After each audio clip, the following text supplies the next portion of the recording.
Top quality और consistent performance के लिए सिर्फ सिल्वर पंप नाम याद रखना।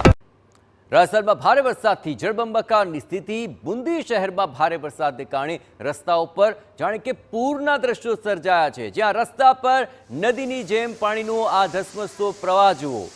પાણીના પ્રવાહમાં રમકડાની જેમ ટુ વ્હીલર તણાઈ રહ્યા છે અને વરસાદી પાણી વાહનને લઈને જાણે કે તણાઈને અહીંથી ખેંચી રહ્યા હોય તેવા આ દ્રશ્યો સામે આવ્યા। ભારે વરસાદને કારણે પરિવહન સેવા ઠપ થઈ। પાણીનો પ્રવાહ એટલો જોરદાર હતો કે વાહનો તણાઈ રહ્યા હોય તેવા આ દ્રશ્યો સામે આવ્યા। રસ્તો પાણીમાં ગરકાવ છે અને અહીંથી ચાલવું અત્યંત કપરું બની ચૂક્યું છે।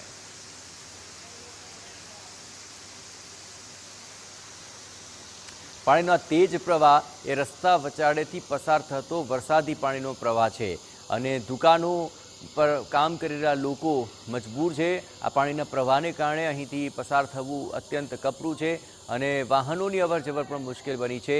પણ ટુ વ્હીલર ચાલકોની હાલત સૌથી વધારે ખરાબ છે, કારણ કે અનેક એવા ટુ વ્હીલર કે જે પાણીના તેજ પ્રવાહની અંદર તણાયા હતા અને જે કાર ચાલક છે તે પણ અહીંથી પસાર થવામાં જોખમ ખેડી રહ્યા છે, કારણ કે આટલા મોટા પાણીના આવરા સાથે અહીંથી પસાર થવું અઘરું છે। અને આ ટુ વ્હીલરની હાલત જુઓ, અહીં પાણીનો તેજ પ્રવાહની અંદર ટુ વ્હીલર તણાઈ રહ્યું છે અને આ બજાર વચાડેથી જે પાણીનો તેજ પ્રવાહ વહી રહ્યો છે તેમાં આ ટુ વ્હીલર જે છે તે પાણીના પ્રવાહની અંદર તણાતું નજરે પડી રહ્યું છે। મતલબ કે પાણીનો જે જોરદાર પ્રવાહ છે તેને લઈને અહીં બજારોની અંદર જાણે કે તેજ પ્રવાહે નદી વહી રહી હોય તેવા આ દ્રશ્યો સામે આવી રહ્યા છે। હજુ આજે પણ ભારે વરસાદની વકી છે, આવતીકાલે પણ ભારે વરસાદ પડી શકે છે।